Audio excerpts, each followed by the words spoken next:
What it mean to be the best? Riding foes, feeling unimpressed. Make me reminisce, throwing bows, bend the corner, set my mind up on the goal. All I know is stay down, bad, I'm the goal. Okay, feel like the best, the great. Now there ain't no debate. Yeah. Okay, feel like the best, the great. Now there ain't no debate. Yeah. I ain't gotta say much. Know the boy got a touch. Another win for the rush. Another win for the rush. See me once and got a crush. See you twice and that's enough. Get the ring sized up. What's up?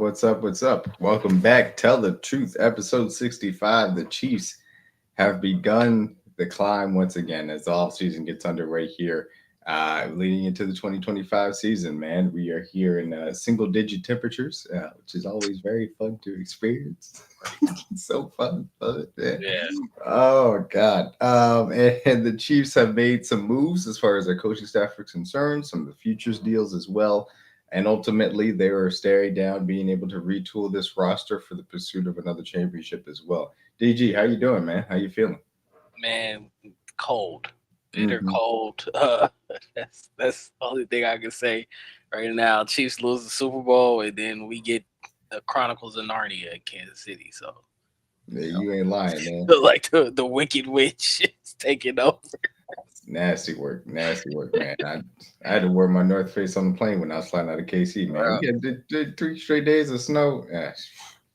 Bad. It's bad. Like the snow is fine. The cold, the cold, sub-zero temperatures, like you can keep that. Like I don't need that. I don't need to feel like I'm getting frostbite every time I walk outside. Yes. Like it doesn't need to be that serious at all. Right. It's not that deep. I had this thought the other day. We could do this because we're in the off season. We ain't got a game to talk about anything. I was having this thought. I was like, can you imagine if people try to make a living with no houses or anything, dealing with this weather like every single winter, and like how would you even begin to survive like that?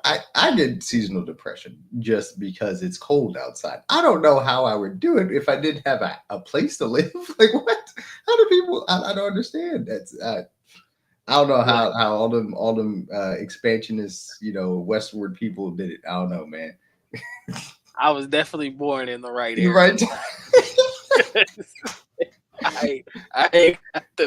I ain't got the mental toughness for that, dog. Like I'm definitely spoiled. So shout out to all my people before me. Great work. Born in the right time period for multiple different reasons, and obviously not having to deal with the cold like that is one of them. Shout out to Lionel Messi. I think he's out there playing Sporting KC in single-degree weather tonight. Yeah. What's up? If you're at the Sporting KC game tonight, you're nuts. Real you're fan. not even a fan anymore. You're nuts. I can't say anything. I was at the Dolphins game, so I can't say anything. So shout out to Jordan Foot, man, locked in. We are here, obviously, Tell the Truth, to talk about the Chiefs, and specifically kind of as we're going into the offseason. CJ will be coming by later on as well. No, yeah, playing soccer is second degree. Bro, look, playing football. Being outside in single degree weather is nuts. I love the Chiefs, but no way. I'm not that big of a fan. Dog. I'm not going out there. Said it wouldn't be me. Y'all got it. Speaking of left out of the cold, that was kind of the Chiefs' offense for the first half of the Super Bowl. I did want to ask, kind of as a wrap up, just with a week now to kind of sit with what happened, and there are going to be a multitude of different things where people try and take away lessons from the Eagles' victory, the Chiefs' loss, how things went down from that perspective, what they want to take away from. Is there anything that after a week's time of kind of sit on it that maybe has struck you as we've gotten further away from the game and maybe some of the emotions of it and kind of just evaluating it? I think the emphasis on the lack of a run game, especially later on in the year, this year, kind of bit us in the ass a little bit. And I think majority of that was the stubbornness of moving Joe Tooney to left tackle. and kind of kicking him out of that guard position. Um, it worked for a little bit until it didn't work. So I think Chiefs obviously learned their lesson. I think they knew going into that they could probably be able to go out there and execute and do what they needed to do. But at the end of the day, you always had that thought in the back of your mind that this may not go the way we wanted it to go. So, and it finally, I think just last game of the year kind of finally came back to hunt you. So that's the only really thing I take away from it, man. Um, I think there's a lot of improvement for them to make on, especially on the offensive side of the ball. Um, I think there's some different things that they could do defensively as well. I've been screaming for a while now for a guy who can come in here and be a speed situational edge rusher for them. I just think that's the way the league has kind of been trending. Um, so it'd be nice to see that. I think hopefully they've learned that lesson in this game as well too and address that. So we'll see, man. But other than that, like it is what it is. They got their tail whooped. It's no other way to put it. Sometimes it happens, man. Like it's one of those things that it's hard to avoid. Like some days you're just not gonna be your day, and it just so happened to not be their day in the biggest game of the year. You're not lying, and actually, that's something that's going to play into what my takeaway is. But I talked to my grandpa last Friday. He's the reason why I'm a Chiefs fan, and I was, he reminded me. He was just like, "Hey, man, some days you're the dog, some days you're the tree," and we've been very fortunate to be the dog here more often than not. But that we were the tree, and so it's one of those things where the Eagles had an incredibly talented roster, and they were well prepared coming into the game. I think that's one thing. Rewatching it again, I just saw some of the little things that they did very well, having answers for our emotions, but pre-snap to making sure that they weren't giving away easy indicators. So the combination of not only their ability to play. What's up, CJ? CJ has now joined us. I'm back, baby. Stop playing now. They tried to kill me at the job. God damn. They said it's 2 degrees outside. You got to work late. Man, please. I got stuff to do. There we go. Make sure you go home when it's real cold. Bruh, and I'm working from the crib. They got me sending me hella emails. I'm like, bruh, I'm not typing another email. Y'all tripping. But I'm back now. What were you talking about? What we doing? We're doing final Super Bowl takeaway. So I was that game. I ain't trying to talk about that. I got mad all over again. Man. That's what I was talking about. Some all right, this is closure. I ain't talking about it no more. Yes, it's closure. This is the last time we're gonna talk about this. I really ain't talked about it since our last episode. I've been avoiding. I know. I understand. But no, I think that the little things that the Eagles had prepared for throughout that game and making sure that they were in a good position. They didn't do anything fancy, but their talent, particularly obviously in the trenches, and their ability to prepare from that standpoint really stood out, really watching it back. And so my thing that leads into my takeaway is that you're going to hear so much over this next few months about how the Chiefs need to do drastic things to change the way that they, operate. And again, we're going to get into this later on. There are things that do need to change as far as the roster is concerned. There are things that we would like to see change as far as the coaching staff is concerned. And to your point, DG, certainly the run game is a big piece of that. But this team has done such an amazing job at doing the antithesis of what the NFL is built to do. And it shows every single year with how much roster turnover comes in, how much coaching staff turnover comes in. The Eagles obviously have lost their offensive coordinator to be the head coach of the New Orleans Saints. God bless you, Kellen Moore. You're going to fail, but I wish you the best of luck in the meantime. It is a very difficult thing to try and stay on top. And this Chiefs team has been able to build an infrastructure that has allowed them to. They don't need to rethink the way that they do things. There are things that they can do better. There are things that they can tweak. And certainly we will talk about those things. But removing my emotions from it now, the final score was massive. This team is still great. And it's a great roster. It's a great coaching staff. And I do believe that they will do the right things moving forward from that perspective. It does not need to all of a sudden be torn down. Eagles had a heck of a team, a heck of a coaching staff, and they showed up and showed out when they need to in the biggest game. You got to tip your cap to them. Some days your dog, some days you're the tree. And Chiefs are the tree on Sunday, but I don't think that means that they have to change everything. You had to jump in, DJ, and then I'll ask you. Yeah, I watched the mic'd up version. So I suffered. I definitely did not doing that. I suffered through it. One thing I did take away from that was the consciousness of the Eagles of how they approached that game. Every time Saquon and them kept coming to the sideline saying, "Look, right here, we right here with it. We don't get too, and I think they knew, like, even if we're up big, no deficit is can keep this team down for that long. Like, they learned their lesson from the first Super Bowl. Yeah. So I'm not saying that in a sense is a fear that like they're afraid of the Chiefs. I don't think they went into that game with that mindset at all. But I think they went into that game with respect of knowing that, like, look, we gotta be on our A game and we gotta stay with our A game throughout the whole game. We can't let up at all, because if we do, then this team will definitely creep back into this game and it'll be a game again. So that to me shows signs of what you was just saying, that this Chiefs team is still a great team, bro. Like, you don't go to 3 Super Bowls in a row just off of shits and giggles or whatever. So at the end of the day, man, I don't think they got to reinvent the wheel or anything like that. They just got to continue to keep going with it.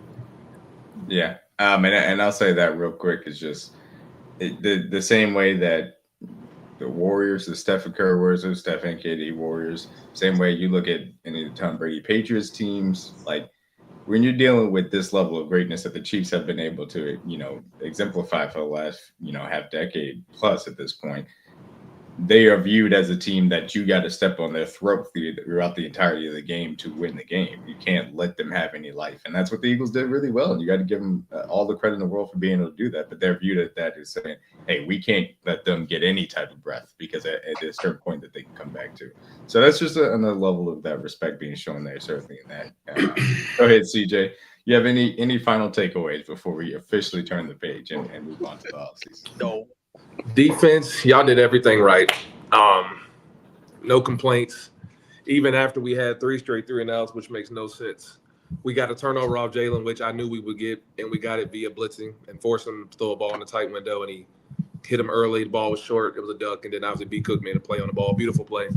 First quarter at 7-0, it's still a ball game. So that point right then and there, we didn't put a drive together, and then the game just kind of unraveled because turnover after turnover, and then at halftime it was essentially over. So defensively wise, they held on as long as they could. So from a defensive standpoint, I don't, like DMac said, I don't think we really got to change too much.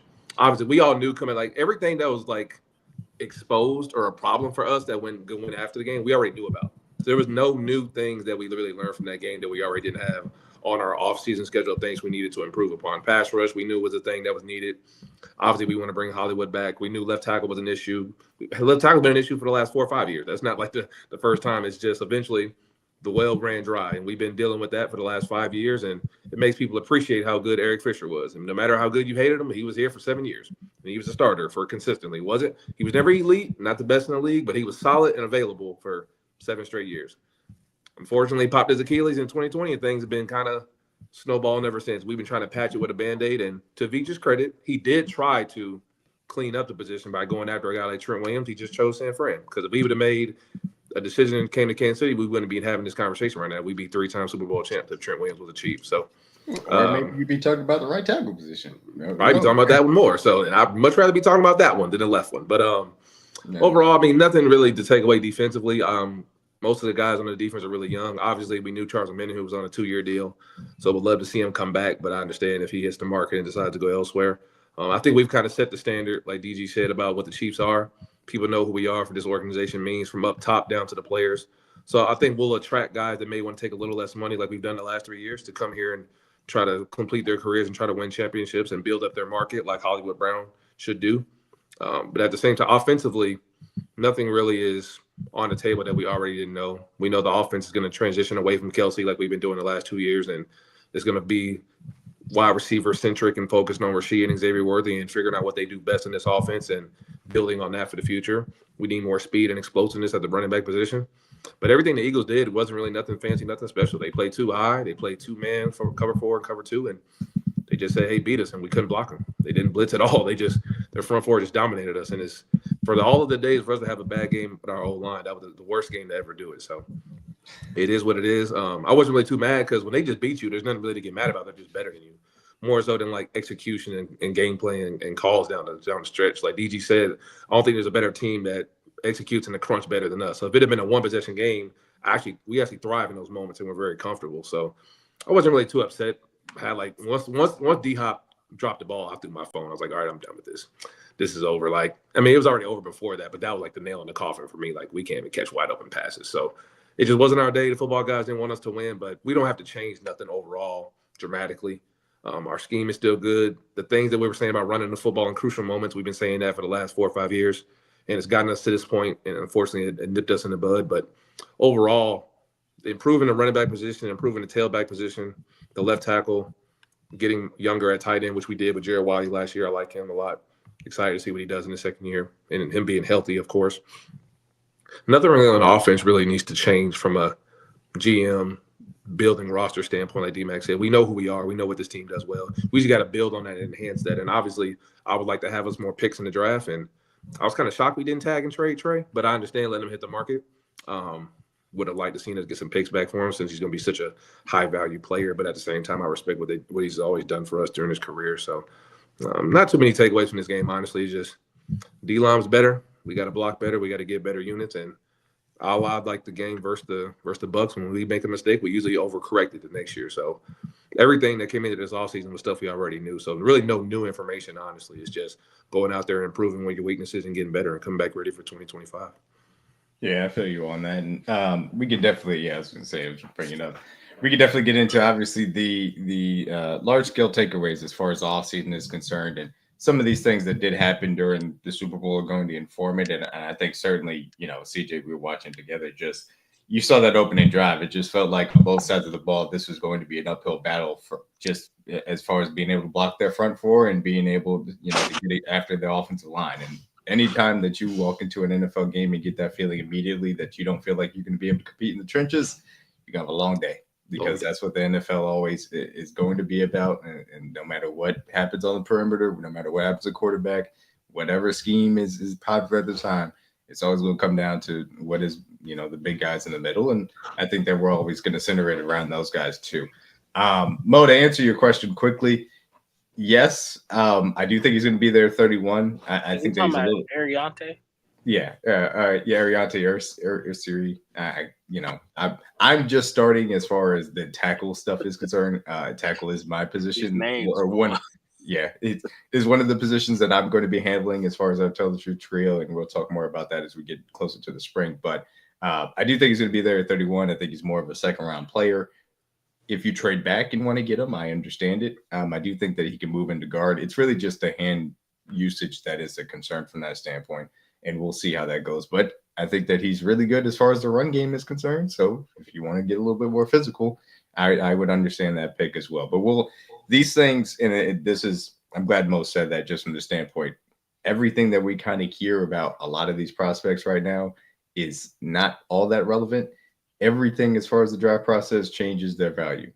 Going through the combine, they just had the HBCU combine. I was a combine for the entire NFL is next week as well. Going through pro days, going through visits, all that stuff is going to change these guys' value. So right now, it doesn't mean as much to say that this guy's projected to be in the second round. But, I'd be surprised if he's gone before 31, but we don't know. Guys rise all the time, and we'll see. So specifically talking about kind of these offseason changes, and we'll start by kind of talking about what the Chiefs actually did themselves, and then we'll get to something that CJ also alluded to as well. The Chiefs did go through some defensive coaching staff changes. Mr. I believe his name is Donald D'Alicio. Donald D'Alicio. There it is. Who was a safety coach for the last few years here in Kansas City under Dave Merritt, of course, doing a great job with those DBs. Has moved on to be a part of the Ravens coaching staff. So, shout out to him. He was one of the guys that was kind of talked about as a rising star within the coaching staff, and it makes sense why they would go out and take him off of our staff from that perspective as well. The Chiefs did bring back an old face in Matt House to be a defensive assistant. He was here working with the linebackers years ago. Went to be a defensive coordinator for LSU and was also working for the Jacksonville Jaguars most recently last season as well. And the last addition was Mr. Chris Orr, who was related to the Ravens defensive coordinator currently. He was an NFL player, retired, went to work at Jackson State University with their linebackers, is going to be added as a defensive assistant as well. So a little bit of coaching staff changes for the defense. I think that really we all feel great about the defensive coaching staff as far as that's concerned. You guys have anything you want to add as far as, those hires are concerned? Just want to give Coach TB his flowers, Terry Braden. I know he got a job in Nebraska. Oh, yeah. I kind of know relation because he played at Tuskegee, so I kind of know some people down there in my time in Alabama. So hell of a coach. Just want to thank him for his time and everything he did for the Chiefs and for the city, man. Super proud of him, and it's even dope that he gets to go to Nebraska with Coach Merritt's son. So that's kind of like a storybook ending for him. So I'm super excited for him, super proud of him. Just want to say thank you for his time here. Yeah, absolutely. That's cool for sure. So yeah, the question, of course, I think comes more so as far as the Chiefs' offensive side, which we have not heard, really about any changes as far as that's concerned. And again, we kind of go into this with your eyes wide open. I think we all can agree we're probably not going to see any coaching staff changes. I don't think that you need to see any coaching staff changes as far as offensive line is concerned. Still believe Andy Hick is one of the best in the business as far as offensive line goes. That being said, of course, a lot of people are going to have question marks both about what the game plan was going into the Super Bowl, talking about the run game plan throughout the entirety of the season, some innovation as far as that staff that I think we all would like to see from that perspective, and then also some of the troubling quotes that we saw come out after the Super Bowl about some mentalities maybe going into that game. So I'll start from this perspective. I don't think anything is going to happen. I don't think Matt Nagy is going anywhere. I just don't think it's going to happen, even if I may disagree with it. But the thing that I like to emphasize from this standpoint is there's nothing wrong with bringing in extra eyes and guys to game plan. Andy Reid likes to hear new ideas. He likes to hear things from his staff to be able to go off of. I think that there needs to be a little bit more willingness to have some guys come from outside of the tree, outside of the Andy Reid sphere of influence, just to bring some fresh aspects to this offensive scheme.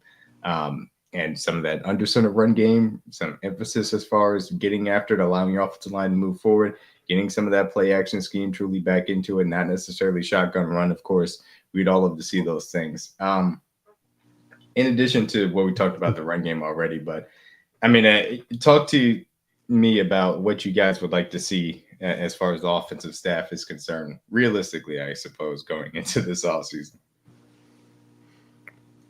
Just focus on the details, man. Not really nothing too much needs to change. The scheme is the scheme. We know when we need to run the football, we need to do better.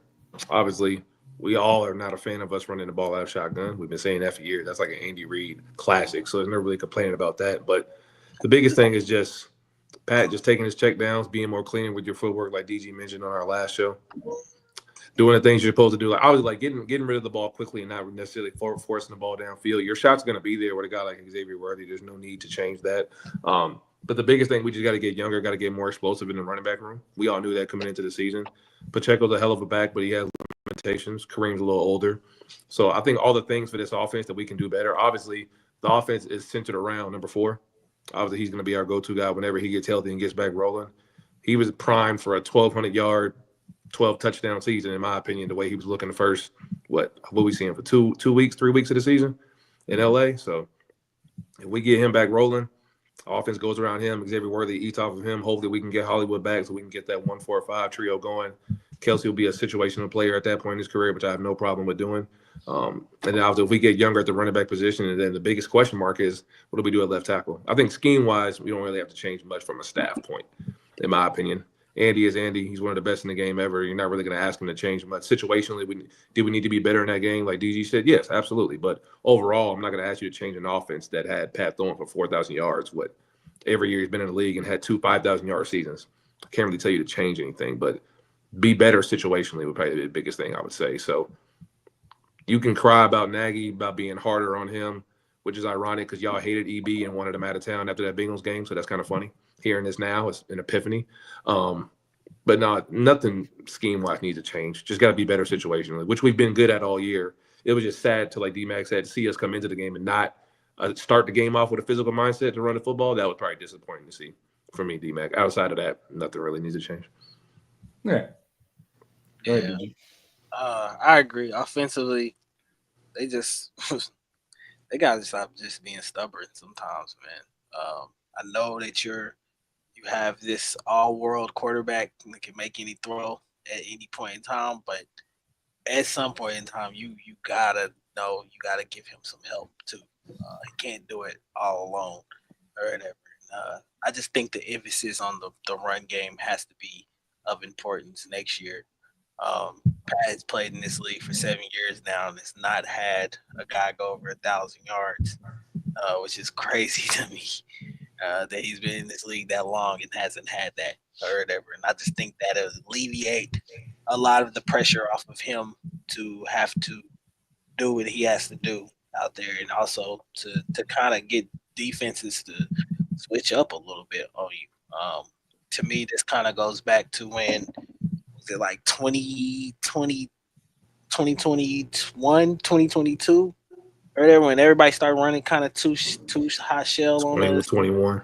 and we had to kind of make that adjustment or whatever of knowing what to run against that, because that's pretty much what everybody was playing. But it's hard because everybody in this league can't replicate it. At the certain rates that other teams can. Really needed a great pass rush, which the Eagles had, or whatever. I think that was the reason why they was able to really get it done this point in time. So, but to alleviate that, the run game has to be of very much importance. Getting underneath center, I've been screaming about that all year long. I'm so sick of seeing the shotgun runs, like the draw game. Even though I know it works at points and times, like it's such a lazy play. It's so lazy. Like, I know you look on this call sheet, be like, we could get under the center and run duo, run gap, run power, run anything where the linemen are going downhill. You're like, no, let's run zone out of shotgun. I'm like, stop doing that. Yeah. You love me an outside zone out of shotgun. It's man. such a lazy. We run it like 50 times a game. I know you got more than 2 plays in that run call. With three backs that can't turn the corner with a bruh. Like, none of them are fast. Like, what do you think? Yeah. That's the part that frustrates me the most. Like, you gotta know your personnel. You gotta know who you're working with. I know Pop had that element before the injury, kind of, or whatever. But at the same time, like, once he comes back from the injury, you're still trying to do it, and it's like he's hurt. You can obviously see he's not the same player. Kareem's not the same player that he was. Piron's not the same player. Like, you got.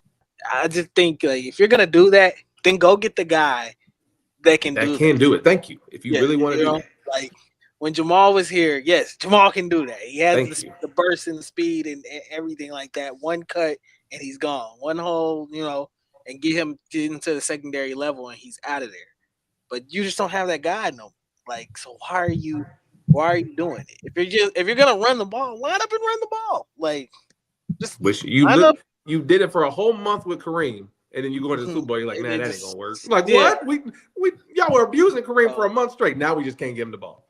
I just think it would be nice for them to definitely get some more assistance in there. I'm not saying that they have to move on from Nagy or anything like that, but I do believe it would benefit them to get some guys in there that have a different opinion, different little voice. They can give their takes on what they see at this point in time. I know that the Nagy thing kind of drags me out too, just because it's not changing. It's a thankless job. Whoever the OC is, you're gonna get credit. You're never gonna. Yeah, it's not changing. I really hate when people try to place full blame on Nagy, just because to me, in my opinion, it starts at the top and it works its way down or whatever. Nothing is going onto that field without Andy Reid's approval. So, if you want to be mad at the guy in charge. And that's okay. And I hate when people do it. Like, it's okay for you to be upset with Andy Reid. Like, it's fine. He a big boy. He can take it. Yes. He's been in this league for a long time. Like, he should know better. He should be performing a lot better. Just the same way with Pat. Like, Pat needs to play better.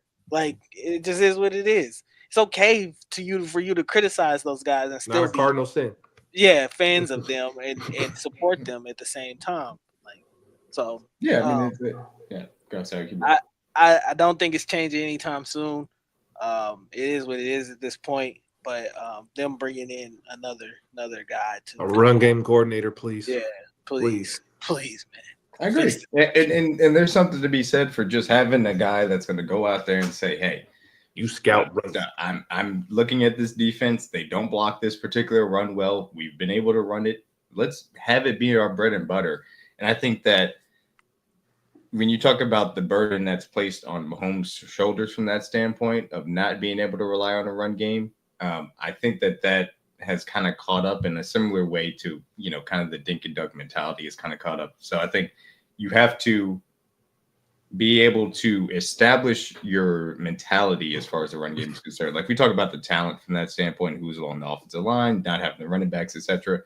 There's also a big piece of football that is the mental side of we feel like we can go out and dominate as far as pushing guys around. And I don't think that not practicing that throughout the year and then trying to do it in the playoffs is how it works. So you have to establish that habit of saying we can run the ball consistently throughout the year, lean on our run game, and really feel confident in it. And our offensive line feels comfortable and even wants to move forward and move people out of the way so that way we can dominate from this moving forward. And of course, this part of this is the Trey Smith of it all.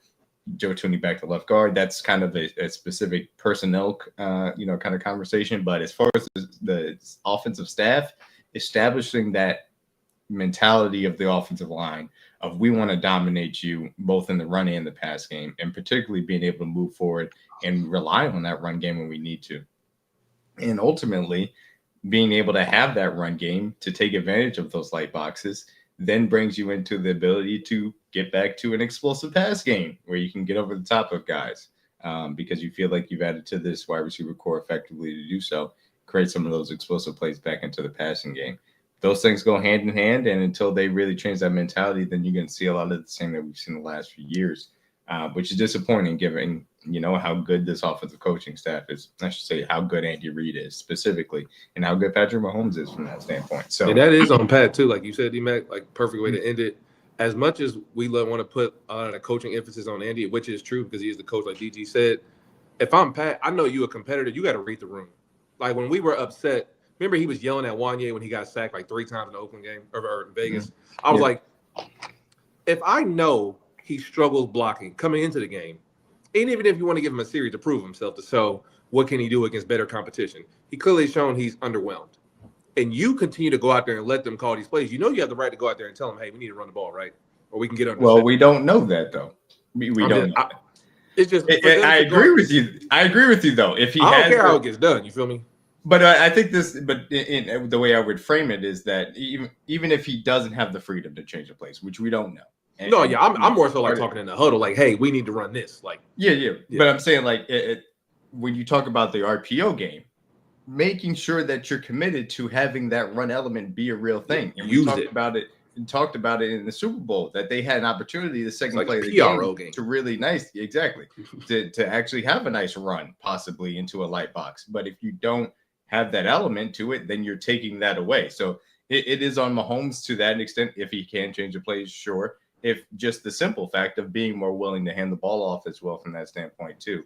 You gotta be a man, bro. You gotta look yourself in the mirror, bro. Like, just be honest. We all want to win at the end of the day, but he does more than anybody. And we both. And I agree, but eventually you got to be honest with yourself. You got to look yourself in the mirror. What do we do well and what do we not do well? What's our strengths? What's our weaknesses? You need to play around those. If you're not willing to be a man and accept that, you're gonna keep having the same results, like DMac said. Nobody should be big enough to say, "Hey, we have a weakness and we need to work around it." Because every team does. Like nobody absolves, nobody's above that. So for them to just be that arrogant to go into a game and just think we're going to just pass the ball 40 straight times against the defense it's obnoxious, it's annoying. It makes no sense because you're too good of a team to have 2 weeks off to know what this group does and what you don't do well to go out there and just do that. That's why I said it's a lazy game plan. It's a lazy thought process for me. Very lazy. I completely agree with you as far as that's concerned. And honestly, as we look at this point, when we talk about, some of these offensive coaching staff changes, I think that's similar to how I've said it in the past, that the biggest voice in Kansas City is Andy Reid. The second biggest voice is Patrick Mahomes. So if Patrick Mahomes wants some of these changes to happen, then it's possible that it does. If he doesn't, and he doesn't take that agency, then it may be a lot of the same things. But I do feel like Mahomes isn't going to accept what happened, and I think that hopefully he does understand, which I think he does. I truly do think he does, that having that run game makes his life so much easier, and then creates those explosive plays down the field. So hopefully, in some of these discussions, as far as exit interviews, and we know him and Reed talk all the time, those are things that are getting emphasized and maybe can maybe shift that focus to being able to create more of that under center run game, play action, shot plays, or creative run game off of that, and be able to attack these defenses. Because otherwise, sitting back in light boxes, being able to pin your ears back and rush the passer, that's not going to be a recipe for success. Ultimately, eventually, that will get to you, and so that's an unfortunate part of it. So we're going to get to, as far as our Chiefs top offseason priorities, we each tweeted out each of ours, and we'll kind of talk about that a little bit more. Real quick, Mo also asked, as far as running backs are drafted, and I'll let you guys answer real quick. Obviously, preliminary before we get into, true, drafts talk season from that standpoint. I'll mention the two that I like so far. Jordan James out of Oregon, a guy that plays with a lot of explosive abilities that I'm really looking at. And again, I feel like this team needs that much juice added into its backfield. It just does. A guy that understands how to carry the ball, but also turn it into a lot of plays, and you're going to get room as far as what our scheme is dealing with. The other guy is RJ Harvey out of UCF. He did a lot with not a lot of help as far as the offensive line is concerned. So those are two guys preliminary. And again, we'll be talking about this as we get further into draft season, of course. But you guys got any names that you want to mention? Obviously, people are going to talk about the Devin Neals of the world, OJ Hamptons, obviously both of the guys. Mario Hampton, my bad. Both of the guys from Ohio State, Henderson and Judkins. But you guys got any specific names you want to mention before we get to these top priorities? I like both of the Ohio State guys for sure. Oh, nice. I don't think you can go wrong with either one of those. For sure. Trying to think. I love RJ Harvey. That's a great one. Another one probably be like a guy like Dylan Sampson. A lot of juice, a lot of power. I can see. As far as I prefer a guy who can catch the ball really well out of the backfield. So I would probably prefer a guy like Omarion Hampton out of North Carolina. Caleb Johnson's another power guy. He has some wiggle. But as far as guys I think that would fit our scheme the best, I think obviously Quinshon Judkins, Omarion, and probably RJ are probably like my top three. I think that could come in day one and have a high impact. Mainly all these guys that we just named can run the ball at a high level. But to be in an Andy Reid offense, you have to be a really good receiving back. And I think those are like the three best ones out of the top guys that I think are available. I'll give you a guy from the school I root for, Jaden Blue. Jaden Blues, he can go. Blue can go. Yeah, he can. He's a good receiving back. The only downfall about him is he's got massive trouble with holding on to the ball. Can't do it. Yeah, so there is a negative there, but as far as that having that explosion back, he can go in the backfield. That kid can take it from anywhere on the field and house it from 70, 60, 80 yards. It doesn't matter. He can go for sure. Once he gets in open field, you're not catching. Yeah. He can go. We will talk about this a little bit more as we get into this. I know everybody really likes TreVeyon Henderson, and I really like TreVeyon Henderson too. And this may end up, pertaining to Hampton as well, since I expect him to go early. But this is an each of vegetables type of draft as far as I'm concerned, because of how important this is going to be for setting up things in the future. I don't know if you can realistically take a running back within one of your first, few picks. Like I think that you may have to wait until the third at the earliest, as far as that is concerned. Really more so than 95 pick, and that's guys like TreVeyon Henderson, guys like Omarion Hampton. Obviously, we know Pinty.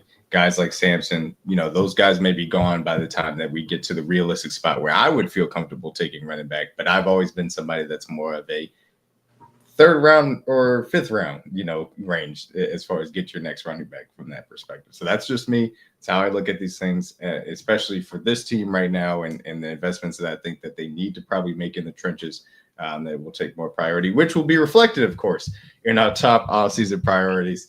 And I'll let I think I'll go ahead and give mine just as we start out here as far as that's concerned. So Mine starting out here. Number one is solving as far as the left tackle position is concerned, and I know people are going to have their thoughts about this, and we don't know, how the Chiefs are going to look at this. This is just how I'm looking at it from outside looking in. I would prefer to have a cheap veteran option, both at left tackle and right guard, specifically because I think both of those spots are going to be spots that are going to be up for grabs as we kind of go throughout this. But to compete specifically at left tackle with Kingsley Suamataia, I still believe in the kid. He's got all of the athletic tools necessary.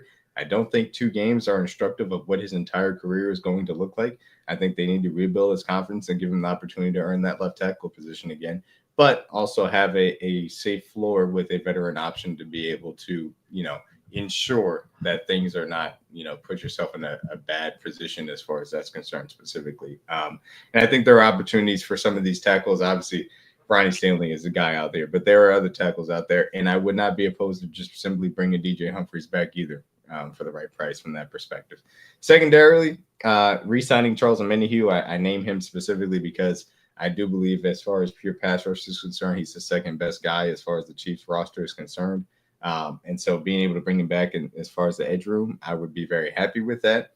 Obviously, will come down to the price point, but for a guy that has not put together a full season in 3 years, hopefully that would still be able to come at a discount, and he'd be more willing to maybe come back for a 1-year discount and then, hit the market once again after having a full season operating next to Chris Jones. That would be very nice from that standpoint too.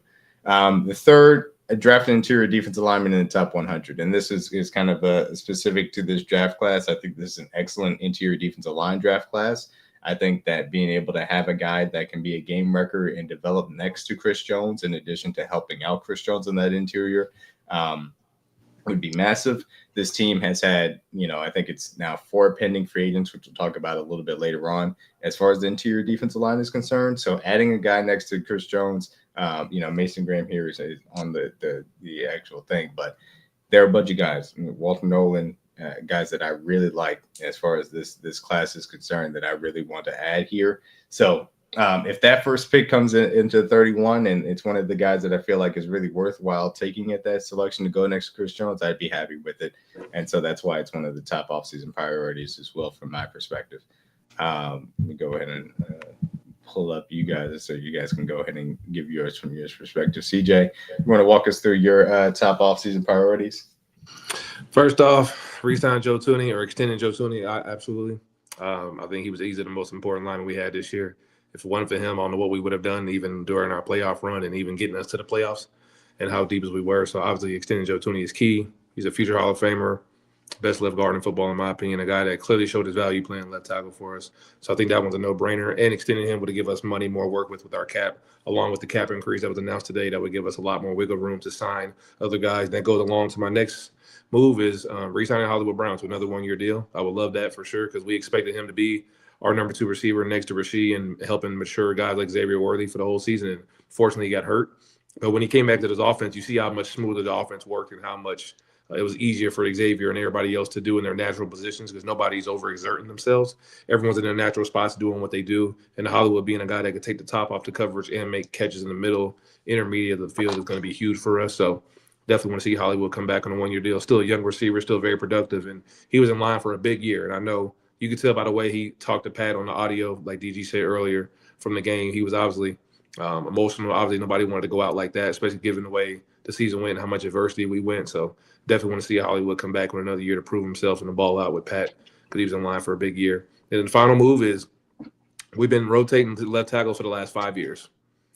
And as much as we complain about left tackle now, I look at a lot of y'all funny because y'all made fun of Eric Fisher for 7 years, and I didn't like it. He was a top pick, obviously, in 2013 after we went 2-14, and he was our starter for 7 straight years. And y'all did nothing but make fun of him. And now look at us now. We had a different tackle every Super Bowl we've been in. So I know it's not the most sexiest move. I know a lot of people don't want to do it. But if you want to get a starting left tackle, this market, outside of Ronnie Stanley, like DMac said, there ain't no options out there. So if you want to get a guy for the future and solidify the position, you got to drop your nuts. And if Kingsley happens to be a guy that happens to play guard or maybe be a backup or a swing tackle, then so be it. But at this point right now, if you want to get a starting left tackle, you got to pay the price. If you want to play the game, you got to pay to play. Lord, so if you want to, You'll make Kevin Banks Jr. a chief. Please, God. Please. He's a top 2 tackle in this class with me, DG. Some people have him as left tackle 1. Some people have him as left tackle 3. I think he's easily the best. As far as athletic wise, I don't think you can question anything. Obviously, the injury concern at the end of his career was a little scarce, but outside of that, the kid was consistent. He has the arm length that obviously that Andy Reid likes. I would love to see him be a chief. Obviously, it's going to take a lot of value to move up. It would take a first-round pick from a 2026 standpoint to package along with some other picks to move up.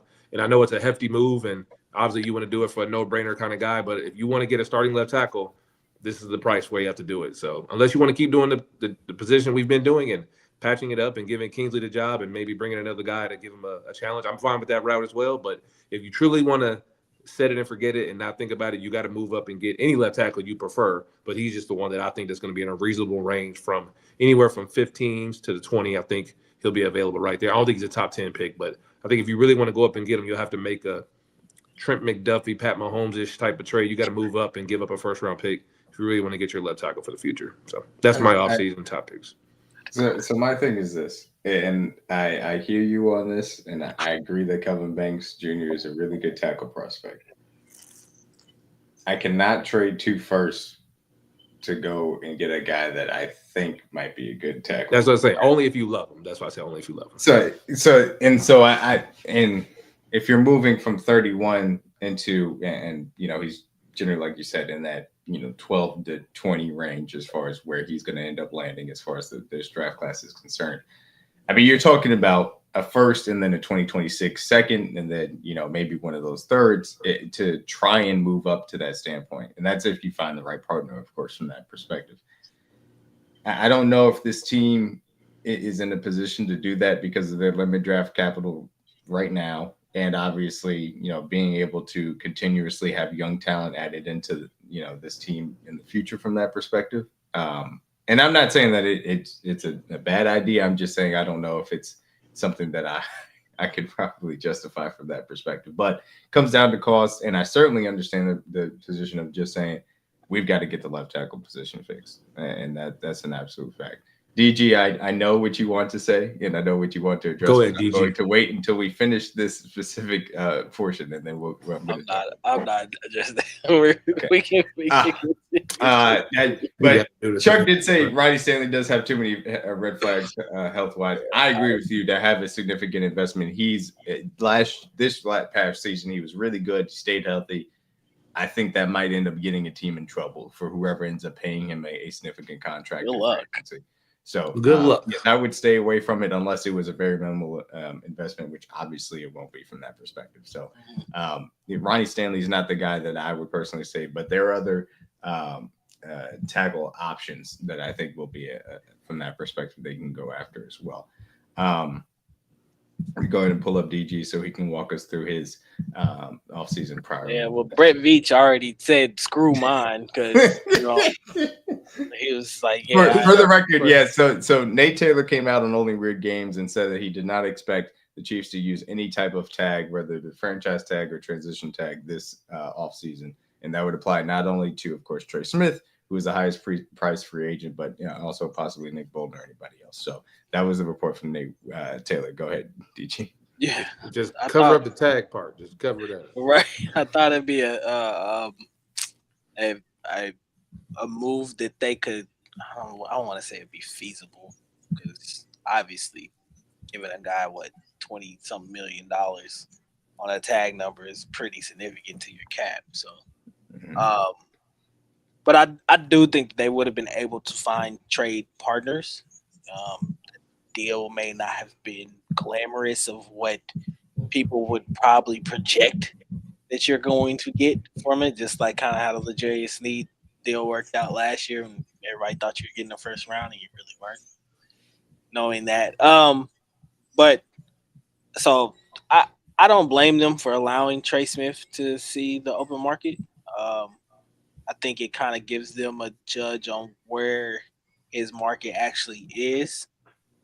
I know that there's a lot of talks about him resetting the guard market and things of that nature, and I wouldn't be surprised if that happened. If some team, especially a young team, a team like the Patriots or the Bears or the Commanders that have a lot of money, a lot of cap space or whatever, are willing to kind of, I don't want to say overpay. I don't think you're overpaying him at all. Reset the guard market, which Yeah, is invest gonna in reset the something. market. We did. Yeah. There is an argument that, especially coming off of last offseason where Robert Hunt got a $100 million deal, there was an argument that Trey Smith is a caliber player, point blank, period. And I'm not saying like in the sense that he's an all pro player, but the caliber player that gets to free agency and does reset the offensive guard market.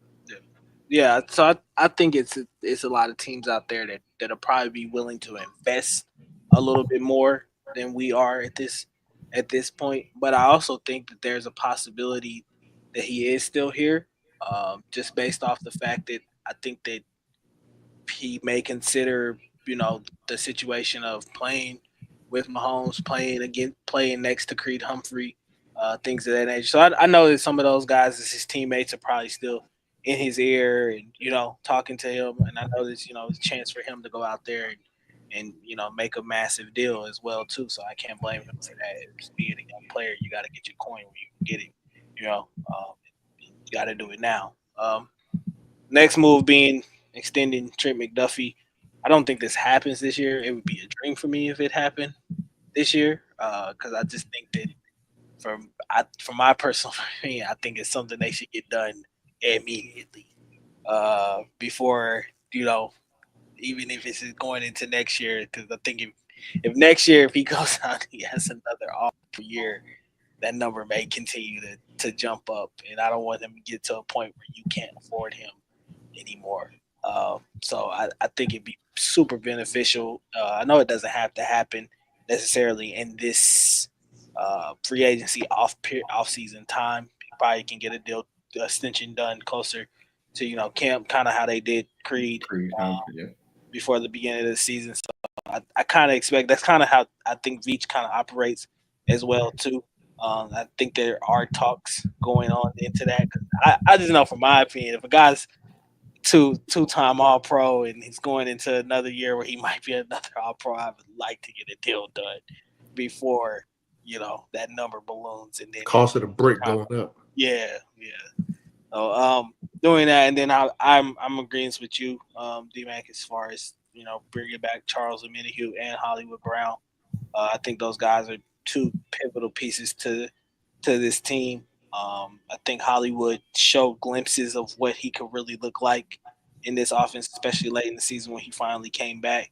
And I think if you get a full, healthy season of him, Rashid, and Xavier, I think the sky's the limits where that trio of receivers, I think they can really do damage to this league and put a lot of fear back into this league with those three. And then bringing back Omenihu as well.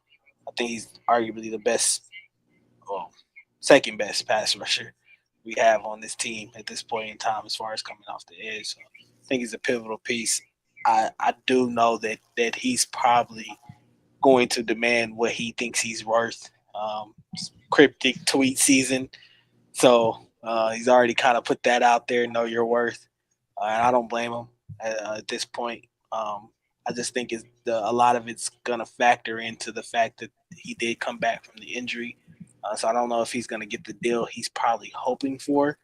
I'm assuming that somebody will be in his ear kind of telling them like, hey, why don't you take the deal that they offer you right now or whatever, and maybe in another couple of years again you can hit the market again and try to see if get a massive deal or something like that. Facts. Yeah. And we're kind of on the same lines as far as obviously getting back Charles Omenihu, Hollywood Brown, and certainly extending Trent McDuffie, who's on the books right now for about $4 million as far as cap hit. So theoretically, extending him would raise that cap hit. But again, guy of his caliber, certainly getting it done early would be more than worthwhile. Certainly hope that move happens from that standpoint. As CJ mentioned earlier, cap is going to be a little bit bigger than expected, than they would have had going into this offseason, which is going to be important for some maneuverability, specifically for teams that already had a lot of commitments, which we certainly qualify as. Joe Tooney getting extended, lowering his cap hit. It comes down to, from this perspective, though, what that cash budget for Clark Hunt is going to look like Is he willing to overextend himself a little bit? How much of a check is he willing to write to Patrick Mahomes, of course, to do with that mechanism, create space from that standpoint? All that being said, Chiefs are still in a good place from the cap's perspective. This news that came out today that is going to be a little bit higher than projected also helps as well. And so Brett Veach will have, things to work with as far as financial flexibility, obviously within whatever that cash budget ends up looking like. But certainly Charles Omenihu, Hollywood Brown highlighted as guys we'd like to come back for a good reason, because both of those guys we do feel can be contributors to be the next, Chiefs, Super Bowl team from that standpoint as well.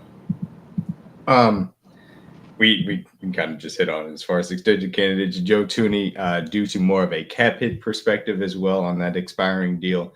He's on the books for, I think, about $20 million ultimately in 2025. Being able to $27 million, my apologies. As far as 2025 is concerned, makes sense to maybe extend him a little bit, keep him there at left guard, being able to get his cap hit down, give you more maneuverability. Jawan Taylor can't really be extended, also can't do much with his contract. It's more of a flat thing, so he's probably going to stay there. Theoretically, you could try and move around Chris Jones's money as well, but that would be more of a restructure than the extension. So as it really stands, McDuffie and Joe Thuney really stand out as far as the extension candidates.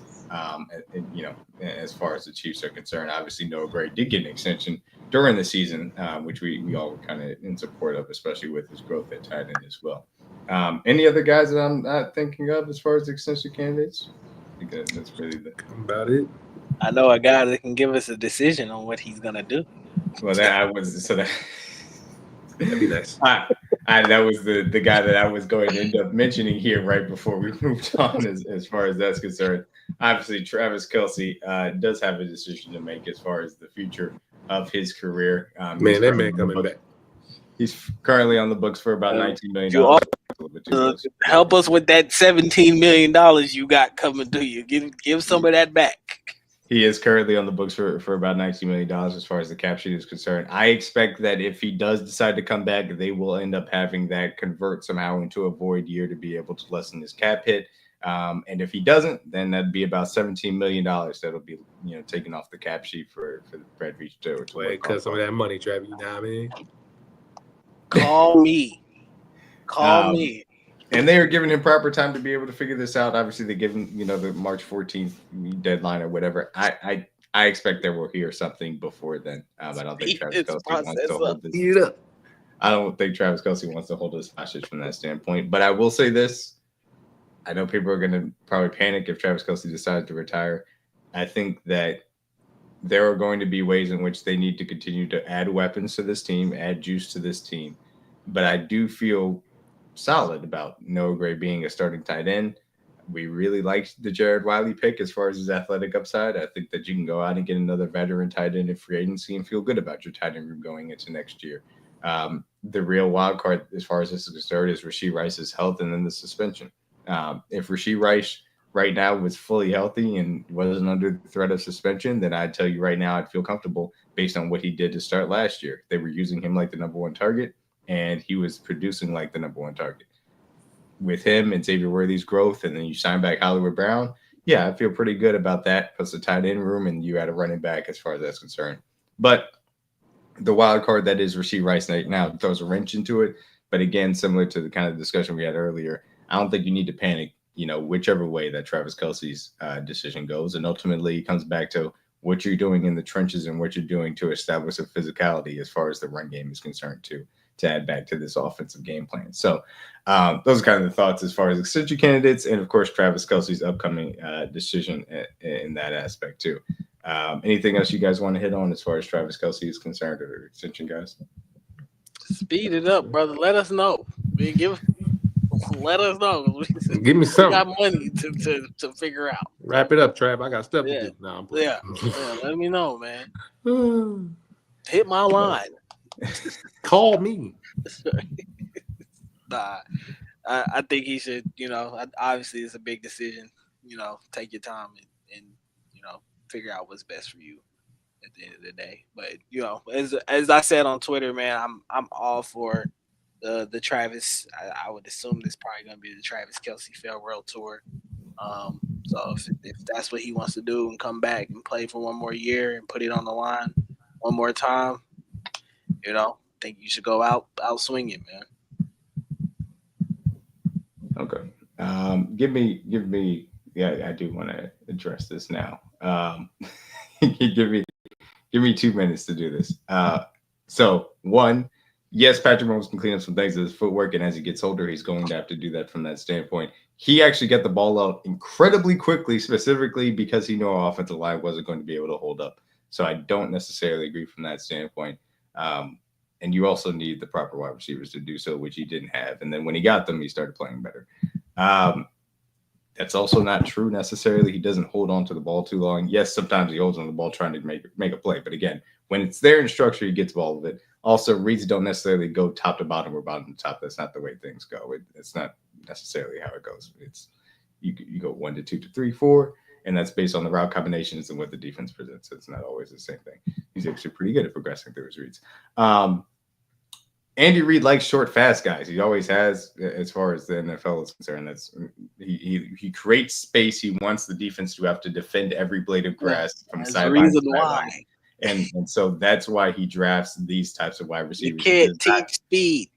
He does not scheme his offense for guys to win one-on-one matchups as far as bigger wide receivers against press coverage. He does not scheme up his defense or his offense to do so. He schemes up his offense to create space and for guys to be open. From that perspective, obviously guys that are smaller and faster help from that aspect. And I think specifically in this matchup against the Eagles, not having Rashee Rice in the middle of the field, who is both fast, quick, good with the ball in his hands, and also strong in the middle of the field was the element that this team was missing from that standpoint. And he drafted him, and it worked until, unfortunately, he got hurt, of course. Yes, I agree. He should not do they need to get back to more explosive plays, but that's not a wide receiver. That's not a wide receiver body type necessarily specific thing, though, because, again, they're never going to throw the jump balls down the field. That's not what they're – it's not going to Mike Evans so badly, bro. Yeah, so badly, gang. I don't want to disrespect Mike Evans today, so I'm not going to. But those are my answers as far as your questions are concerned. I just wanted to get out of that segment before I answered it. And yes, we can agree to disagree on these things, but I'm happy that you were able to ask those questions as well. And again, as we talked about earlier, I think it's perfectly fair to critique both Mahomes and Andy Reid. There are places that we feel that Andy Reid has fallen short, certainly in the Super Bowl. There are places that we felt that Patrick Mahomes, who did not play anywhere near a good game in that Super Bowl, as well, as fallen short. And we do agree that he can't help out with his footwork as well as moving forward. My answer is no. If he wants to sign here as a free agent next year, sure. I'm not trading a damn thing for Kyle Pitts. Sorry. That's just. Do you guys have a disagreement as far as that's concerned? It'd have to be a deal where we're pretty much fleecing them. Like I said, 6th round is all I'm doing. If you want to do it, come holler at me. But if it ain't that, we appreciate that. If it's any higher than that, I'm good. Gang. He can sign here next year as a free agent. 6th round, I bet. If they don't want him, take it or leave it. That's it, bro. I'm glad we're on the same page as far as that's concerned. So, last little segment before we go ahead and have some fun here to wrap up. As far as the Chiefs pending free agents are concerned, and of course, this is a little bit of a sorry. Sky Moore to mix play is crazy. Hey, Steezy, put your phone down, Steezy. I ain't playing with you tonight, bro. Put your phone down. They be like, "What, man? The mix plate was great, but what was this receiver y'all?" I don't want that. I'll take this back. I don't want that. We don't want that. Steezy, y'all think? Go ahead. I was gonna say something bad. You think Atlanta really wants a mixed plate? Like, obviously they don't want. I think they take the mixed plate over Sky Moore. That's fair. Damn. I agree with that. Steezy, put your phone down, bro. Put your phone down, Steezy. I ain't that mixed plate. That's a good bet right there. But a mixed plate sounds smack right now. 24 with that. You can leave him here. Mixed plate sound amazing right now. No cap. Crispy fried with the crispy fried with the sauce, with the sweet and mild. You dig me? I'm gonna go, just give me some right now. Stop playing. Hurry up, bro. I'm hungry. All right. So as far as the Chiefs pending free agents, and you can see all of them here on the screen, it did bring back Baylor Cupp as far as the futures deal was concerned. He's one guy that's off of the screen from that standpoint. We now sit here, of course, Trey Smith sitting here, it seems like he's going to end up walking. It seems like they're going to let him go in free agency, and he's going to get a reset the guard market type of deal. And shout out to Trey Smith, a guy that's a 6th-round pick we took a chance on. Played great snaps for us consistently. Again, a solid pass blocker, a guy that is a force multiplier in the run game. He's going to make some team that specifically puts him in a scheme that is more suited to his skill set. He's going to make a team very happy from that standpoint. So shout out to Trey Smith. Can't wait to see where he ends up going, hopefully in the NFC. I'd love to see him with the Bears. I just would. That would help him a lot. And specifically, if you put him next to Darnell Wright and what they can do as far as the right side of the line and running the ball, that'd be fun. Nick Bolton is a more interesting case from this standpoint. Of course, Nick Bolton is somebody that played a vast majority of snaps at the Mike linebacker spot. A guy that has limitations in coverage, but does, provide a lot as far as a short tackling guy in the middle of the field. We saw that versus Saquon Barkley, who tried to shake him a few times but wasn't able to. When he's healthy and out there, he plays really well. He has missed a few games, and of course, Spags loves him for what he does as far as the mind of the game and being able to get guys lined up and see things from that Mike linebacker spot that is a cerebral position on the field. So it'd be fascinating to see. Do you guys have a number in mind? Because I think the Chiefs do. That would be the line of demarcation of bringing him back or not. For Nick? For Nick Bolton, yeah. Yeah. Fred Warner's right around that $18 million mark. Obviously, Roquan Smith, I think, is a $17 million mark. Matt Milan's at the $15 million mark. So what is the number for you guys, if you guys have to say off the top of your head? I would equate it to probably where Patrick Queen is sitting at, which is, I think it's 14 and a half. I would probably put it, I think, is Patrick Queen better than him? So I don't think Patrick he's faster, but because he's not better. Yeah, that's the thing. I value being able to be a true 3-down player and also having the instincts for the game and not being a point and shoot guy. Because again, if I'm going to pay Patrick Queen $14 million, I'd rather just pay Willie Gay $4 million to do the same thing at a similar level, right? Just for significantly less from that standpoint.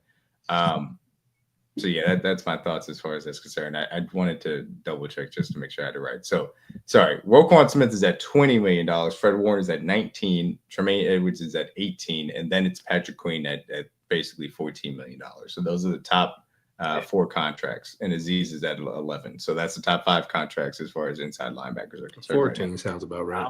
I'm based off the it's about from 12.5 to 14 for me. That's a good number for him.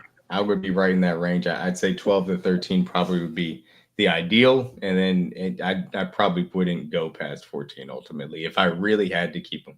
I think that there's a path in this offseason that if you wanted to move Drew Twinkle inside and bring back Willie Gay and then draft another linebacker, I could see that too. I can see that pathway making a lot of sense. I don't think that they have to overextend themselves for Nick Bolton, as much as I do love Nick Bolton as a Mizzou fan, as a guy that's advocated for him every single step of the way since he came here, and thought that he's given us really great snaps throughout his career so far, if it does continue as far as the Chiefs is concerned. So that's him. Justin Reed to me is a little bit easier. I don't know if you guys agree. I think that we've gotten value out of Justin Reed, but we have safeties that can do a lot of things that Justin Reed does well. Veteran presence is real, but I think it is time to allow him to move on somewhere else and allow these young guys to play. Again, I think that they already told you your answer. We've been saying this. I don't know why you even brought this up. Yeah, I was like, I don't think they said this. Them draft Jaden told you everything you need to know. Like, yeah, what Jaden ain't gonna be here. Next, somebody, was it Hit Stick Hicks? I think that was a Twitter handle that I saw today. Shout out to you. I like that one. I like Hit Stick Hicks, man. Shout out to you. So I'm gonna say there's 3 buckets here for the rest of these guys. There's the defensive line conversation. There was the wide receiver conversation. And then I'm just going to ask you guys if there's any of these other free agents that you feel like you need to bring back outside of that bucket as well. Backup quarterback, we can talk about another time. It's just not right now. We'll deal with that later on. It's just not. I don't care. And I will also mention really quickly, DJ Humphries, unrestricted free agent. I talked about that a little bit later. Cheap, if he wants to bring back, cool with me. Wide receiver, as far as this is concerned, I don't think you need to bring back Justin Watson. If you want to bring him back, cool. I don't think you need to. I would like to add another wide receiver in the draft as well from that perspective, just to add with the depth. Obviously, we saw good things from Nico Remigio. I think Justin Watson and Mecole Hardman kind of in the same draft. Like, if you want to bring it back for minimum, sure, fine with me. If not, I understand why you don't necessarily. But this team does have a depth issue, a wide receiver that is real. Obviously, with pending free agent, with or I should say, with the pending stuff with Rashee Rice from that standpoint. Juju obviously is a free agent. Hollywood Brown would be the guy that I would target. I would like to bring him back. I think that there's a number you can bring DeAndre Hopkins back at. And certainly if he's willing to come back at a reasonable price, I could also be talked into that. But again, there's a number for him. I don't think you need to. I'm not overextended for him. If it's $5 to $8 million, cool. If it's more than that, I'm good. As far as that's concerned. Hollywood Brown, again, if he wants to sign a similar deal, great, cool with me. If not, I don't know. I'm not overextended for Hollywood Brown too much either from that standpoint. Defensive line, Tershawn Wharton is undersized, though I thought he was solid. Obviously, Nandi and Pinnell are kind of really similar as far as that's concerned. If you want to bring one of those guys back to be your run stuffing edge, that's cool. Wharton, if he gets paid more than probably $5 million, I'm good. That's just me personally. And then, again, Amini was the guy that I'm prioritized as far as the defensive line. They obviously aren't going to use Joshua Uche, so I'm not even going to try. And then the last guy that I'll say is, as far as this list is concerned, who I'd like to bring back, Samaje Perine. I think that complimenting him and Pacheco and then adding it back in the draft would create an opportunity for a nice 3 running back combo as far as the room is concerned. So I'll ask you guys, how do you feel about the wide receivers on this list? How do you feel about the defensive linemen on this list? And then one guy you'd like to specifically, outside of those buckets, that you'd like to bring back as well, DG and CJ. I'm cool with I'm cool with if they decide to bring D-Hop back. I don't have any issues with that. Either him or Juju. I'm cool with either one. Either that. For me, preferably, I think as far as health and age, I probably would lean more Juju, just because and price point. You would assume price point as well too. Love what D-Hop brought to this team. I just tend to think that he's not healthy anymore, and I think that the knee issue kind of maybe created some problems down the stretch for him. That's maybe the reason why his snap count maybe went down and couldn't do some of the similar things. But at the same time, if he's healthy and he feels like he can still give it a go, we still obviously see what he's capable of. But I would prefer, if they're going to throw probably a 1-year deal, to probably throw it to Juju, just to kind of bring him back, especially with him knowing the system. I think he looked really good towards the end of the year, especially in the playoffs. And I think he's willing to know now, like, this is my role. I don't have to be the main guy anymore or anything like that. I can just kind of play my role and be a reliable target. I think he does everything right, correctly, knows the offense, and he blocks extremely well. Something that I think that if they were to move on from Justin Watson from as well too, that they could get out of Juju at this point. What was you said? Interior line and as far as the defensive line, and then in general, and then obviously the wide receiver. But defensive line guys. Yeah, defensive line wise, I would we love obviously talked about Amini being prioritized, but I would love to have Turk back, but I just think he's gonna price himself out of here. He's been playing really good the last 2 years. Yeah, he played really good, and I can't blame him if somebody's willing to overpay him. He should run to it. Playing on 1-year minimum deals for however long now or whatever. If somebody's willing to invest a couple years, 2 to 3 years, I'd probably, if I was his agent, I'd tell him to jump in or whatever. It is what it is. That's what this league is about. Pinnell, I wouldn't mind having back. Probably would prefer him over 90. And then what was the last? I'm sorry, last group.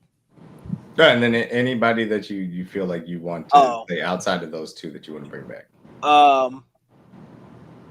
Is it an interesting piece for me? Is probably would be Spencer Schrader, as far as just bringing him back on some kind of practice futures deal or something like that, just to keep him in the tuck in case the I don't know what's going to happen with Harrison Butker. I don't know if he needs off-season surgery or if he's going to be fully healthy by the time training camp comes around. But it'd be nice to just have a guy, in the tuck that can come in and kick for you. Kareem Hunt is also just from a personal, the way he approached this year. I think he's a good locker room guy to have around, especially if you're going to bring in another young running back to have. So I think that either him or Piron would be a good, good veteran guy in the locker room to have around with him and Pop. And then if you draft another running back to kind of train, give some advice to for that guy as well too. So, as far as everybody else, man, sorry, everybody else can walk. Love these guys or whatever. Ariza, obviously, I think it's somebody they'll probably get a deal done with as well too. To bring him back to For the play. love of everything good in the world, learn some touch, kid. Oh my god, just Yeah. killing Yeah. it throughout the playoffs. Boom. And I really liked Ryan Rankow, who was in the Chiefs camp and competing against Ariza at a point in time, and they went with Ariza. Rankow went into the Bengals and set some records for them as far as punting is concerned, and got an extension with them. But he's got to learn. He's got to learn the ability to pin guys deep, because the leg is great, but if we're not putting from the 20 often. And it's not all that useful if you're continuously kicking out of the back of the end zone. It's not useful. Get us some pins, you know what I mean? Right. Dave Tobe has to teach him how to actually directionally punt, which is something that I don't think our punters do that often, unfortunately. But generally speaking, like, he's got to learn some touch and give our coverage guys some chances, because that was tough to watch, man. Yeah, all those guys that Ariza, Winchester. Yeah, Winchester, you soon will be back. Teams, we expect for all those guys to be back. Before CJ hopefully gets back and talks about it from his perspective, obviously there are the UFAs and ER for it. So like guys like Mike Caliendo, he's a early restricted free agent.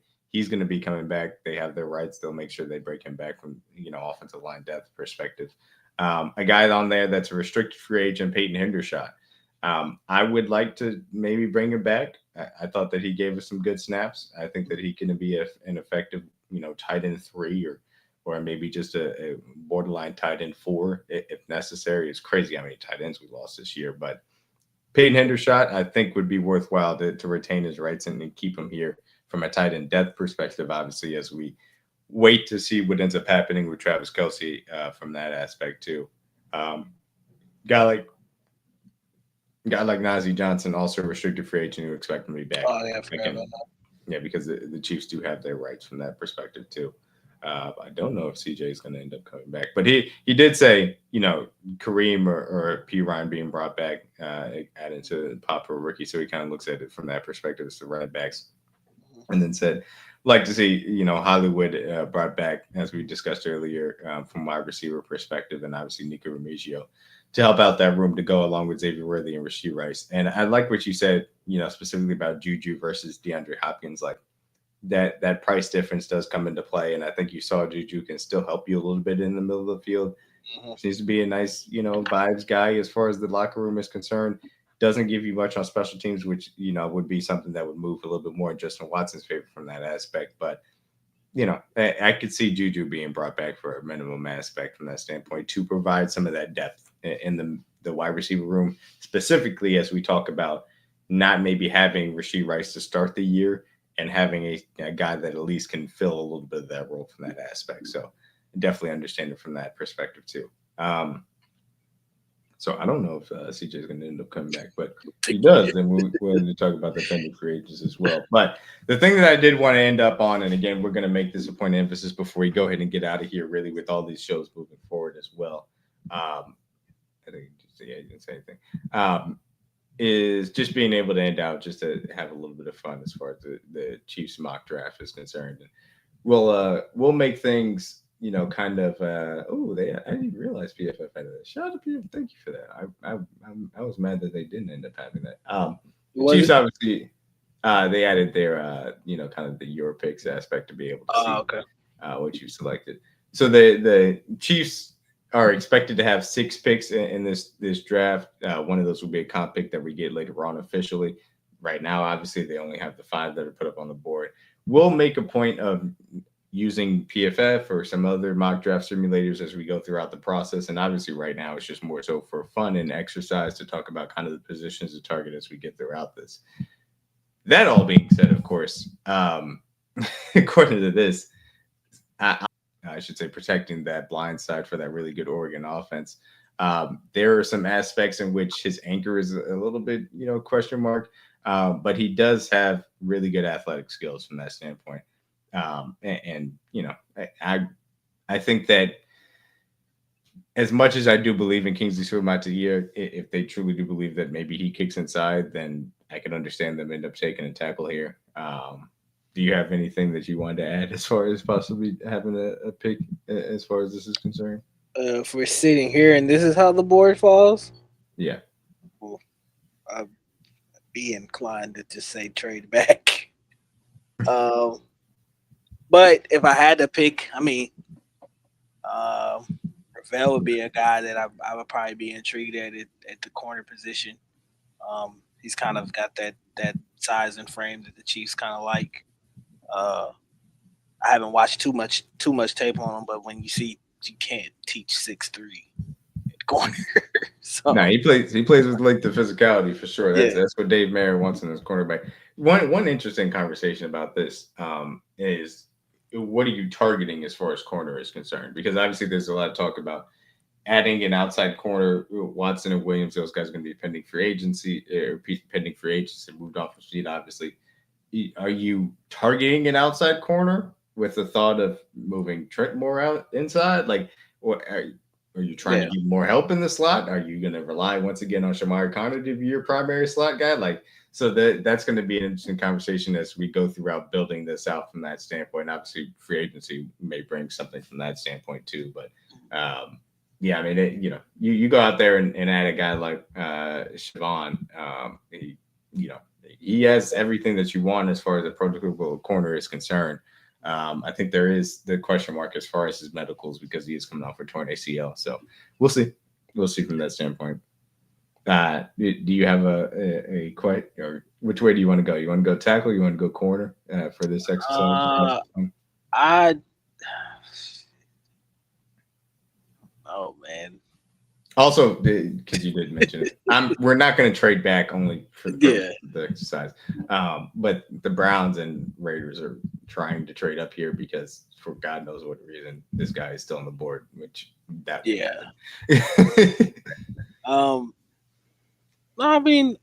guess it's probably feasible to take a tackle here. Just to bring in a guy that can compete with Suamataia. So we'll go ahead and take Josh out of Oregon, and again, I'm gonna pass up the get from Mizzou because he's not gonna be here. So now we kind of get into the next one. So we can pull up Walker. Where did Walker go? So I assume he meant Jelon Walker. Really athletic linebacker as well. I've seen some people mention linebacker, also safety. The kid Emory from South Carolina. I'm remembering his name correctly. Yeah. Emawari. I think Emawari is his actual name. Really good safety. A guy that can go slot to box to half field. Problem is, again, kind of this is going to be an eat your vegetables type of draft. I don't think that you can necessarily spend a first round pick on a linebacker or safety from that standpoint, even though I like Walker, definitely like Nick from South Carolina, even more so from a safety perspective. And that would help out, as far as the slot.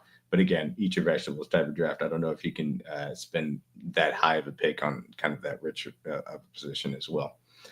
Speaking of which, coming here as far as the second round is concerned, obviously we got some defensive linemen on the board, got some running backs. For me, this is kind of where I would start to look at obviously maybe a little bit more so running backs than wide receiver. I think you can kind of wait till later on as far as that's concerned. Definitely corner, definitely defensive line and edge would be the kind of positions that I'd be looking at from that perspective. Any of these guys kind of stand out to you? I know which guys stand out to you. The kid from Florida State, I watched some of his tape the other night too. Kind of got the size that the Chiefs like as well. I know he hasn't had much success there at Florida State. I think it's kind of more of a 1 year thing. But there was a lot of upside. I think that he can be coached up as well too. So that would be somebody I probably would look at. I'm not gonna say his name because I don't want to butcher it. I just call him AP.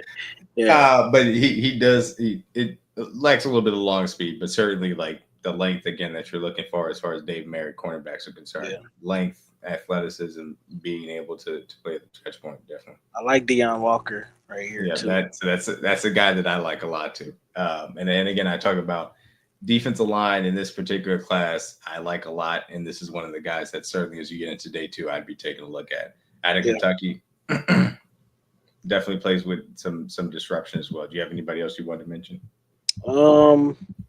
Outside of that, I mean, just the only people I can mention is just the 2 guys, the 2 running backs from Ohio State.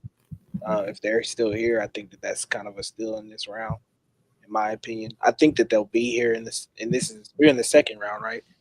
Yep. I think that they'll still be on the board at that point, but it wouldn't shock me if some team took them a little bit higher in the second round just to get them not on the Chiefs. So, but yeah, that'd be the only ones. But if it's me, I'm probably picking Deion Walker. Yeah. No, I really do. Deion Walker, he has a little bit of a tendency to pop out of his stance a little bit and not play with great leverage. But I do love what he could bring as far as athleticism, disruption, as far as that's concerned. I think he's a good head as far as getting after the run, discipline, good tackler. Hand placement can use some work. But I think when you're talking about playing next to Chris Jones and learning from Chris Jones, those are the types of things that will help you throughout your career significantly. And I'd love to put Walker next to him. So I'm going to end up taking Walker here, though, according to PFF, it'd be a little bit rich from that perspective. Another guy, Josiah Stewart for that Michigan defense played really well. He's got some good talent from that aspect too.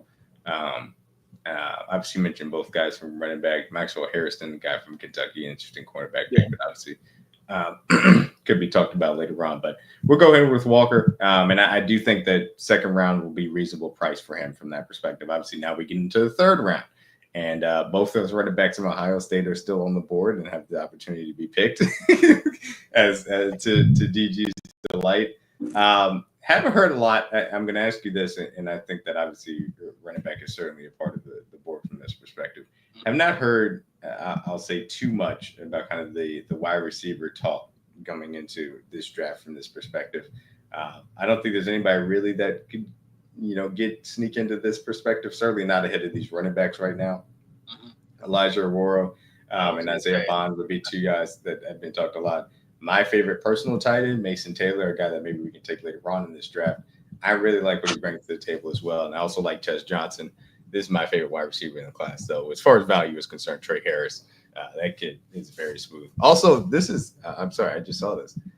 That's a new one. I've not gotten Marcus Freeman yet. So that's a new one. I was laughing at you. That's crazy.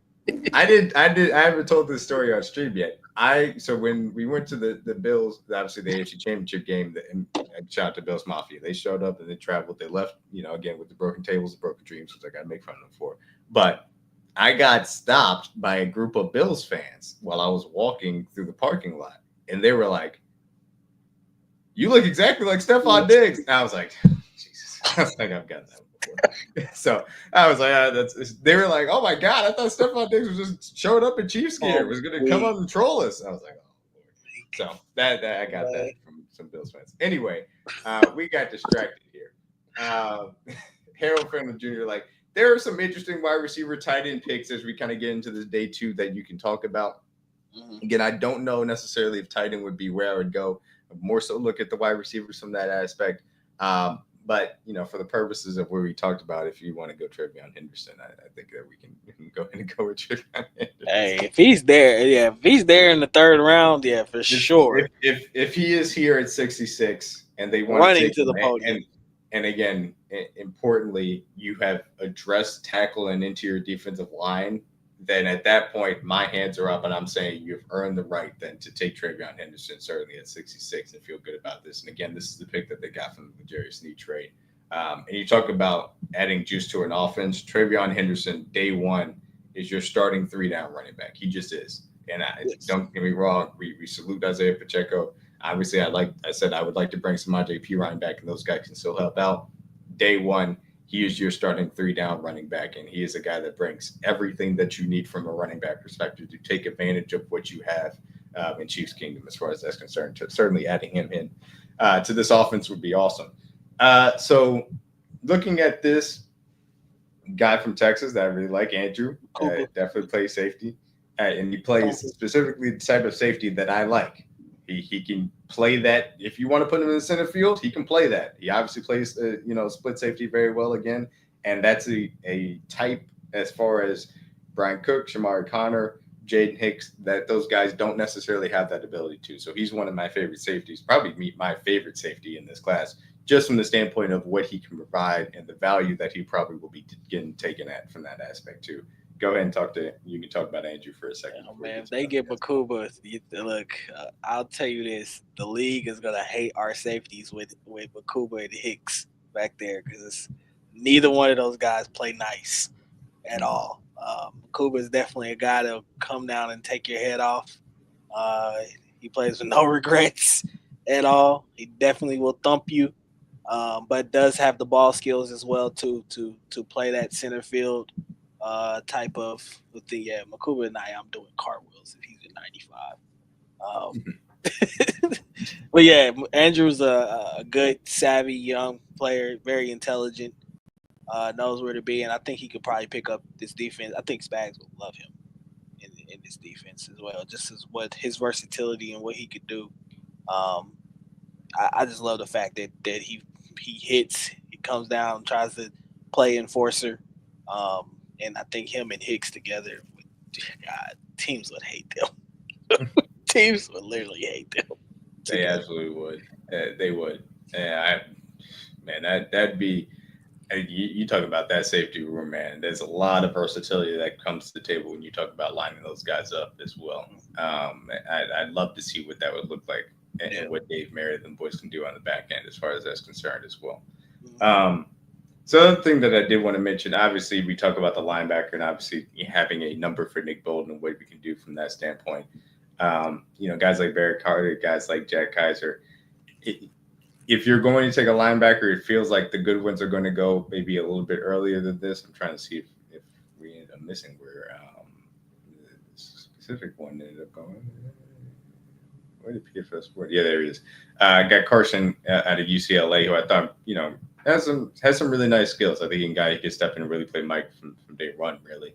We're going to the Patriots at the beginning of the second round there. So it feels like the linebackers in this class is a little bit on the thinner side from that standpoint. And I don't know necessarily if you're going to find that type of guy really at a reasonable price for what the Chiefs are going to be picking. But I did want to mention that position as well. Do you have a particular pick you want to roll with? Because I know who I want to take. Look, I'm good with Makuba. If that's look, in my opinion, you can never have too many Texas guys. We've obviously had a good track record with taking those guys at this point. I mean, Derek Johnson, Xavier Worthy, Jamal Charles, pretty much everybody who we've taken from Texas has kind of turned into somewhat of gold. So Makuba sitting there. I think that you could obviously pair him with Hicks. You would have a safety room that you wouldn't have to worry about for the foreseeable future. I would probably say, Brian Cook, it was nice knowing you. Your job will probably be taken in a year if that's the case. You put it that way. Yeah. So, but yeah, Makuba would obviously be my pick. Did we take a tight end? We have not taken a tight end yet. I like Ferguson, but I think that he I know he has some injury problems at Oregon. So Barron Sorrell Jr. Sorry, go ahead, keep going. I was just gonna say Barron Sorrell is another guy, but I don't, as an edge guy, I don't think he has a lot to offer teams as far as a complete bag. I think he's a good player, but I wouldn't be surprised if he fell to the fourth as well too. Yeah, I don't. It's up to you, bro. I don't know. Yeah, I mean, for me, there's 3 good picks here. Well, 4 really. I love Trey Harris. Like I said, I think that value-wise, he's my favorite wide receiver in this class. Smooth wide receiver, a guy that can play all 3 positions ultimately, but he is, big enough to handle playing outside at the X, which I think is important for adding versatility to this wide receiver room. And again, you can use that versatility. Like I said, I like Andrew, the way he plays. Harold Fannin Jr. is a guy that's really athletic at the tight end position. I understand if you want to go out and get him as well. And then also I like Tez Johnson. He's got a lot of juice as far as that's concerned. So I can go either one of those ways. Boy, you definitely wouldn't be beating the short receiver allegations with Tez Johnson. No, you would not. But he's fast. You would not be beating it at all. There's no doubt about that. Another short, fast guy. He got another one. I did not include that. I was about to say. Corners. Yeah. I was going to say corners. 2 guys here. Kobe. I'm not necessarily all the way there as far as day 2 is concerned. I think he's a little bit more of a 4th round guy, but splitting hairs. And also I like Noah Williams out of Cal. I'll say that as well. And there's also, where's my other guy from? And Zion Alexander from LSU. Those are 3 guys that I've done a little bit of work on. I like those guys. I'm probably just going to end up taking Trey Harris because I really like Trey Harris. Never. What's the measurables? Good. Is he 6'2", 6'1", or 6'2", 6'3"? Not another short guy. No. And again, I think that we'll see what it ends up being testing at as far as the combine. I think he'll be more so 6'2". But again, it's good. It's a good guy. It's not AJ Brown. He's not DK Metcalf. I'm not going to tell y'all anything like that. I know Ole Miss has produced some really good wide receivers recently, but I do think he'll be a really good wide receiver in this league for a good bit of time. So I'm going to take Trey, and then we'll go ahead and get to this last pick and get on out of here. I think probably coming off of this, to me, the tight ends, and there's nobody really I like as far as that's concerned. Certainly look at the interior offensive line, safety, and corner would probably be the ones, and we'll include linebacker just in case. But anybody stand out to you as far as possible guys to add to this team? I think at this point you're probably looking for interior linemen or